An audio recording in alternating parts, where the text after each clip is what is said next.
అబ్బో ఇక్కడ కేజీ చీరలు కొంటే అర కేజీ చీరలు ఫ్రీ అంట. మంగళ్య షాపింగ్ మాల్, కేజీల్లో సేల్, టన్నుల్లో ఆనందం.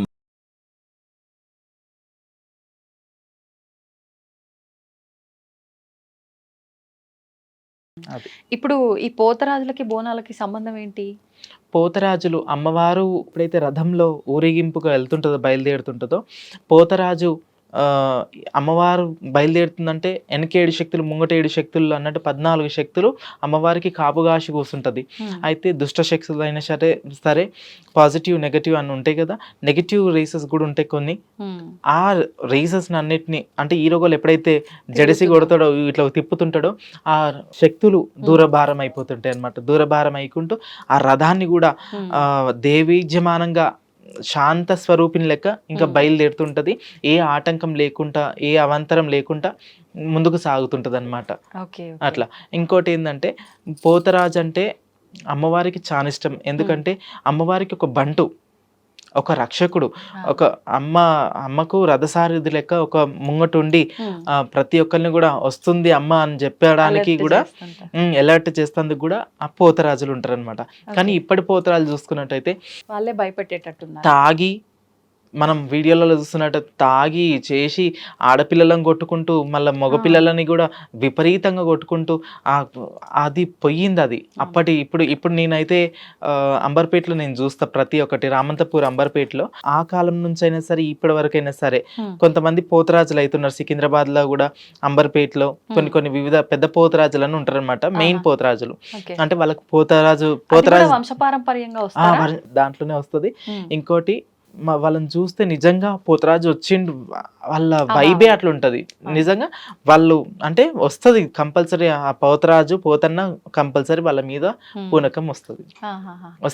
కొంతమంది పోతరాజు అంటే అమ్మవారికి తమ్ముడు అని చెప్పి కొంతమంది అంటారు, కొంతమంది అమ్మవారికి కొడుకు అని చెప్పి కొంతమంది అంటారు. అసలు ఏంటి వాస్తవం?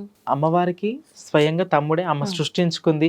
నాకు ఒక రక్షకుడు లెక్క ఉండి తమ్ముడా, నువ్వు నాకు తమ్ముడివి, నీకు గావు పిల్లనిస్తా, ఘటము సాకలు పోపిస్తా, నువ్వు అందరి కష్టాలు కూడా అదరగొట్టు, ఎవరైతే భయభ్రాంతులుగా ఉంటారో వాళ్ళ భయాన్ని పోగొట్టు అని చెప్పి కూడా అమ్మవారు ఆయనకి ఒక ఆశీర్వాదం ఇస్తుంది అనమాట. ఓకే. ఇప్పుడు ఇందాక మనం మాట్లాడుకున్నట్టుగా ఈ బోనం కొన్ని సందర్భాల్లో కింద పడిన సందర్భాలు కూడా చూసాము. అంటే పెద్ద పెద్ద వాళ్ళు ఎత్తుకున్నప్పుడు కూడా కింద పడ్డ సందర్భాలు కూడా కొన్ని మనం చూసాము. ఎందుకు ఇలా అవుతుంది? అంటే ఏదైనా కీడు జరగబోతుంది అని చెప్పి అమ్మవారు ఒక హింట్ ఇస్తున్నట్ట, మనం ఎలా భావించవచ్చు దాన్ని? అయితే మనం ఒకటి ఏంటంటే మనం కావాలని అజాగ్రత్త చేయొద్దు. కావాలని చేస్తే అది చాలా తప్పు, సృష్టికి విరుద్ధం. తెలిసి తెలియక ఎవరన్నా తోపులాటలనో ఎవరినన్నా లేకుంటే కాలు జారో లేకుంటే ఇంకేదన్నా అయ్యో ఒకవేళ కింద పడితే దానికి తప్పేముండదు.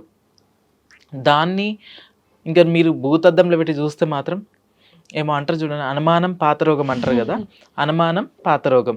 ఇక అదే మనము ఊహించుకున్న కొద్దీ మనకన్నీ నెగటివ్సే వస్తాయి. ఇంకా అట్లా ఊహించుకోకండి. భూమాత స్వీకరించిందని అనుకోండి, ఎక్కడున్న తల్లే. మీరు కావాలని చేస్తే తప్పు. ఇప్పుడు అలాంటి సందర్భాల్లో ఒకసారి పడిపోయింది అనుకోండి, మళ్ళీ మనం తిరిగి వెళ్ళి ఇంకొక బోనం తయారు చేసుకుని అమ్మవారికి నివేదన చెయ్యాలి, ఇంకొదిలేయాలా? ఆ సంవత్సరం లేదు, చెయ్యాలి. నీకు సాధ్యమైనంత వరకు చెయ్యండి. సాధ్యం లేని వాళ్ళు ఒక జోడ కొబ్బరికాయలు కొట్టి, తల్లి తప్పుంటే క్షమించు, ఓపికంటే చెయ్యొచ్చు. అమ్మవారికి భోజనమే కదా, పిడికడ బియ్యం పెట్టి భోజనం పెడితే చాలు, ఆమె పులకరించిపోతుంది. పాలకాయ కొడితే సంతోషపడుతుంది. కాబట్టి అట్లా ఉన్న అవకాశం ఉంటే చేయొచ్చు. అవకాశం లేని వాళ్ళు దండం పెట్టి మళ్ళా సంవత్సరం కూడా చేయొచ్చు. అటువంటి తప్పేం లేదు. కావాలని మాత్రం చేయకండి. ఎక్కువ అంటే ఏమంటారు చూడండి, తోటోడు తొడగోసుకుంటే మెడగోసుకుంటా అంటే కాదు. ఇక ఏమంటారు వాళ్ళని చూసి వీళ్ళు పోయి ఇట్లా ఉరుకులాట పోయి అట్లా చేస్తే కాదు, తప్పు. అది చాలా తప్పు. శాంతంగా ప్రశాంతంగా అమ్మవారికి బోనం ఎక్కించి అమ్మవారిని మంచి మనసారా అందరు కళ్ళు మూసుకొని మొక్కుతారు.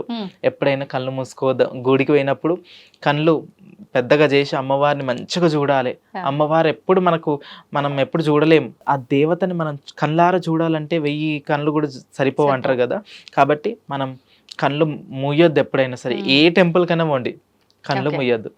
మంచి నిండుగా కళ్ళు భారీగా తెరుచుకొని అమ్మవారిని చూసి కళ్ళల్లో నింపేసుకోవాలి. నింపేసుకోవాలి. కళ్ళు మూస్తే మళ్ళా నువ్వు ఇంటికి పోయినాక కళ్ళు మూస్తే ఆమె కనిపించాలి అట్లా. అంతే, అవును. అంటే ఇప్పుడు కళ్ళు తెరిచి నింపుకొని వెళ్ళాలి, ఇంటికి వెళ్ళిన తర్వాత కళ్ళు మూస్తే ఆ రూపం తెలియాలి. అంతే అట్లా ఆ భావన చేసుకొని మనం చూడాలి అంతే. అమ్మవారిని. అప్పుడు ఆ తల్లి ప్రతి ఒక్క అలంకరణ, ప్రతి ఆమె ఎట్లా నవ్వుతుంది చూడండి, మీకు ఆ తల్లి రూపంలోనే తెలుస్తుంది. ఆ కదా? తల్లి ఆ. స్మైల్, మిమ్మల్ని చూసి స్మైల్ ఇస్తుంది నవ్వుతున్నట్టు అనుకోండి, అనిపిస్తుంది.